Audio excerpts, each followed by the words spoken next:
नमस्कार। मैं मीरा आप सभी का अपने YouTube चैनल प्रेरणादायक आध्यात्मिक कहानी में स्वागत करती हूँ। आज मैं आपको एक जैन कथा सुनाने जा रही हूँ। तो कहानी कुछ इस प्रकार से है। एक व्यक्ति एक जैन फकीर को बड़ा मानता था। उसके यहाँ वर्षों के बाद एक पुत्र ने जन्म लिया। उसने सोचा कि मुझे यह जो पुत्र प्राप्ति हुई है वह भी उन्हीं फकीर का आशीर्वाद रहा होगा। तो उसने सोचा कि मैं अपने पुत्र के जन्मोत्सव पर मुख्य अतिथि के रूप में उन्हीं जैन फकीर को निमंत्रण जरूर दूंगा। जैन फकीर तो उसके गांव से बहुत दूर एक ऊंची पहाड़ी पर कुटिया बनाकर रहते थे। वहां तक जाने का रास्ता बड़ा ही दुर्गम था। वहां पहुंचना बहुत मुश्किल था, परंतु उस व्यक्ति ने तो ठान ली थी और उसने 2 दिन और 2 रात का मुश्किल सफर तय करके वह ऊंची पहाड़ी पर उस फकीर की कुटिया पर पहुंचा और वहां जाकर फकीर को अपने घर पर आने का निमंत्रण दिया। फकीर तो कहीं आते जाते न थे। उन्होंने तो अपना पूरा जीवन उसी कुटिया में बिता दिया था, परंतु उसका प्यार भरे आग्रह देखकर उनसे रहा न गया और उन्होंने उसका निमंत्रण स्वीकार किया। निश्चित तिथि पर फकीर भी उसके घर पर पहुंच गए। वहां जाकर देखा कि बहुत बड़ा उत्सव मनाया जा रहा था। बहुत सारे लोग इकट्ठा हुए थे। सभी जगह खुशी का माहौल था। तरह तरह के व्यंजन बना रखे थे।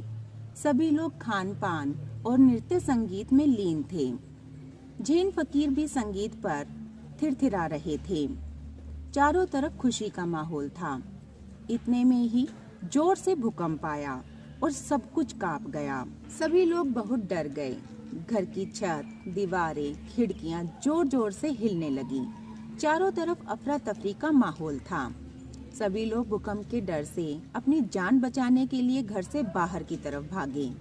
वहां जाकर उन्होंने एहसास किया कि जो उनके मुख्य अतिथि थे वे जैन फकीर उनके बीच में उपस्थित नहीं थे।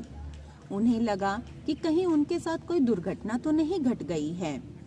इतने में ही भूकंप भी रुक गया था और वे सभी उन्हें ढूंढने के लिए घर की तरफ भागे।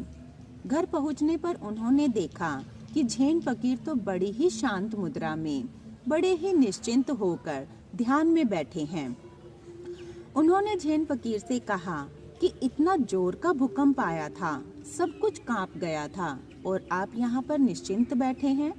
आपको अपने जीवन की जरा भी परवाह नहीं है। इस पर जैन फकीर ने कहा कि मुझे भी अपना जीवन बहुत प्रिय है और मुझे भी इसकी बहुत परवाह है और भागा तो मैं भी था मृत्यु से, परंतु फर्क सिर्फ इतना है कि तुम लोग मृत्यु से मृत्यु की तरफ भागे। भूकंप से बचने के लिए तुम लोग एक स्थान से दूसरे स्थान पर भागे। भूकंप तो वहाँ भी था, परंतु मैं मृत्यु से अमृतत्व की तरफ भागा। मैं अपने अंतरतम में उतरा, मैं ध्यान में उतरा। अंतरतम में तो कभी कोई भूकंप पहुंच ही नहीं सकता। वहां पर कभी कोई मृत्यु घटित होती ही नहीं है। आज के लिए बस इतना ही।